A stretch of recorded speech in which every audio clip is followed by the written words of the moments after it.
Yes, I do see significant opportunities for the East African region to support accountability through universal jurisdiction for international crimes.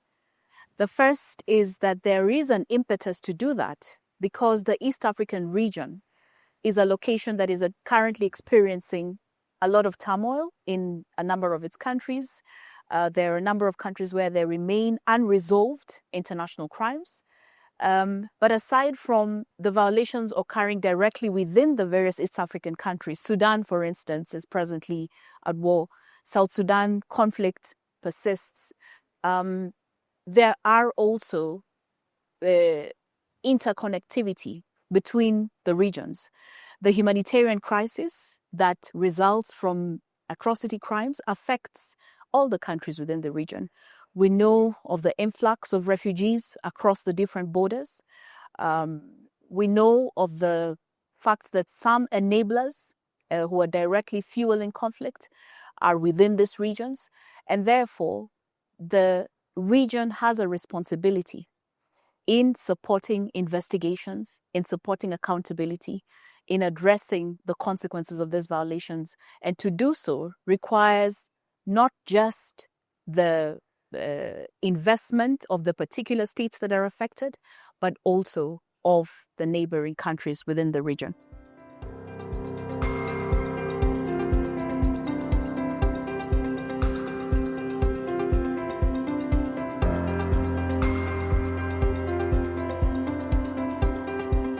So I see perhaps three critical ones.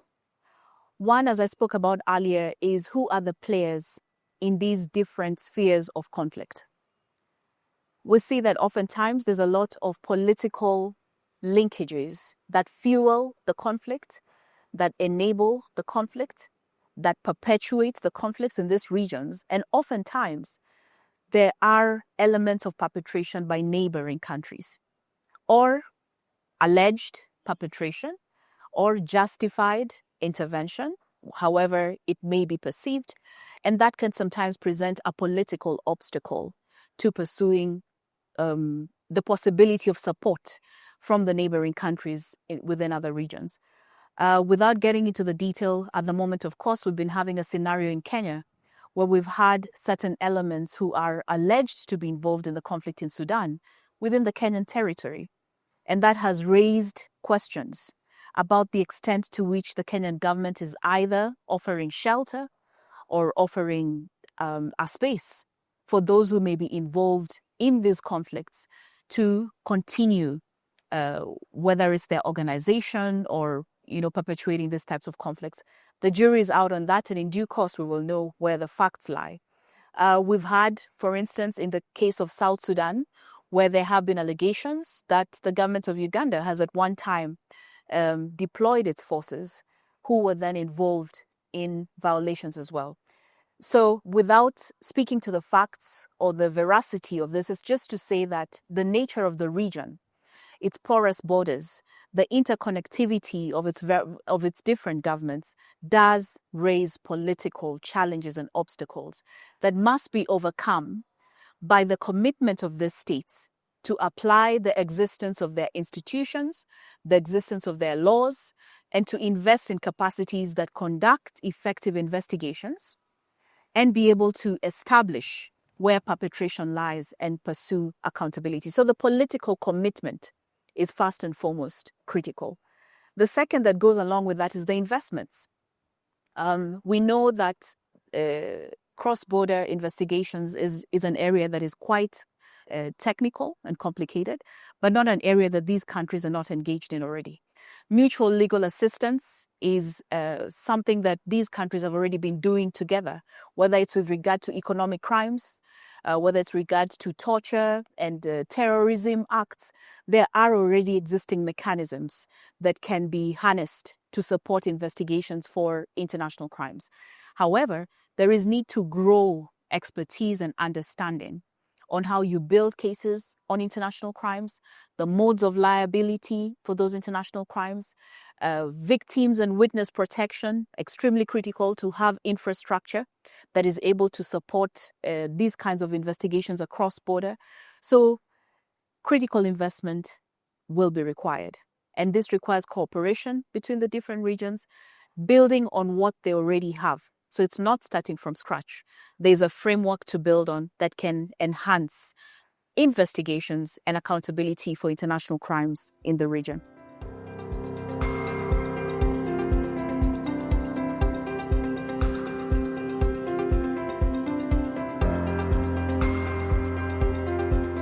So the one thing that we spoke about quite extensively, repeatedly in different variations was the importance of documentation. Civil society actors, community-based organizations, human rights defenders are often the first responders to many of the victims and survivors who encounter international crimes. Therefore, by default, they're often the ones who first document in whatever capacity, whether it's telling the story, whether it's referring them to the next point of contact for support, but also at an advanced stage, really meticulously collecting testimony, preserving it so that it can be used in the long term for accountability. This is an area that civil society has done very well in the past, but in areas where there's been prolonged conflict, you begin to see fatigue setting in. Not just fatigue of civil society, but also fatigue of partners who support them to continue this work. And so I think as civil society continue to play this role, it's important to continue to grow this area of documentation and to invest in varied avenues of documentation for different purposes. There's documentation that keeps the issue alive, that keeps the survivors and the human people who bear the consequences and burdens of conflict present when we talk about accountability. That is extremely critical. But the other technical side of documentation is also extremely critical.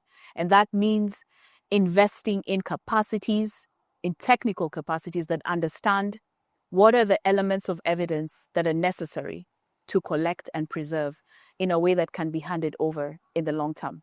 But having said that, then collaboration with state actors is also extremely important.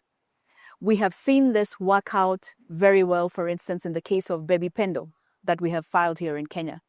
The support that has come from international and local partners, including civil society actors, the UN and others, has enabled the filing of the case of Baby Pendo and is continuing to support the actualization of the court, including through the setup of a victims and witnesses support group that offers varied aspects of support in the court proceedings and outside of the court proceedings, and continuously infusing that two-way relationship between civil society and state actors will be also extremely critical for the region.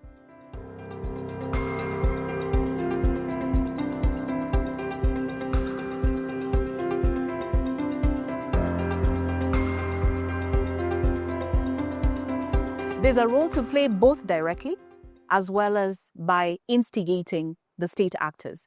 The example that we have in Kenya with Constitutional Petition 122 of 2013 is an illustration of how civil society themselves used the documentation that they had obtained, as well as documentation by state actors such as the Commission of Inquiry into the Post-Election Violence, to build a case when there was an absence of seeming political will to push forward with criminal accountability. And here is where civil society becomes extremely critical, is to push the boundaries, is to constantly be looking for an avenue that helps to build to the next level of accountability. And this is what civil society organizations did in the aftermath of the post-election violence.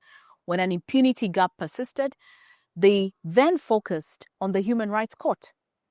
They focused on the Constitution and the Bill of Rights that already laid out a framework that would hold the state accountable to conduct investigations. So that was an example of strategic impact litigation, albeit it takes very long. But it has helped to move us from the decision that was then passed in 2020, affirming that the state had a responsibility to investigate and prosecute, particularly in cases of sexual violence that had been committed by state police officers.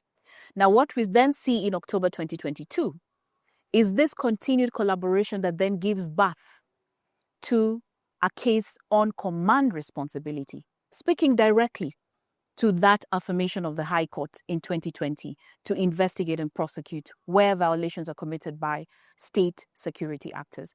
So that is in the one hand.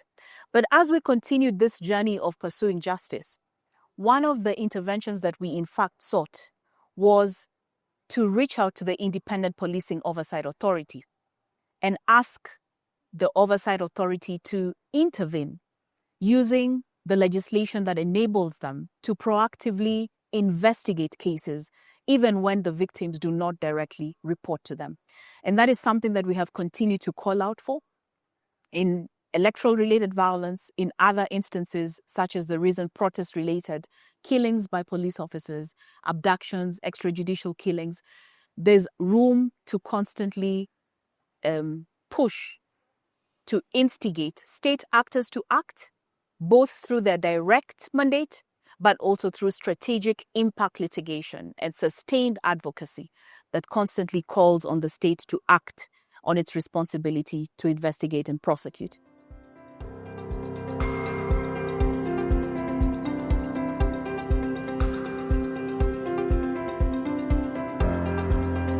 What gives me hope is that justice is an African value. Justice is not merely a Western value.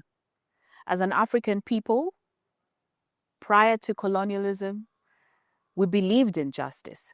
In our African traditional systems, we believe in justice. We believe that when one of us is wronged, when our communities are wronged, when some of us go against the values that we have set out for us as a people, we have a recourse. We have models that speak to how we remedy those who have been affected and how we deter the continuation of those violations. Justice is not a foreign concept to us. The question that we must then ask ourselves as a people is, how do we safeguard these values? What mechanisms must we continue to build to safeguard these values? And I think the greatest contention that we're facing is this continuous resistance by some, I would say the minority amongst us, who push back on the values that are espoused by the majority. And not for gain for the people. When we look at the conflicts within the region, the pattern is very clear that those who perpetuate conflict are predatory upon their communities for territorial control, for political control, for socioeconomic control. That's the force that we're constantly coming against. That gives me hope. It has been demonstrated in the Kenyan system, for instance, and as we were speaking yesterday, the Gen Zs are not judges and lawyers.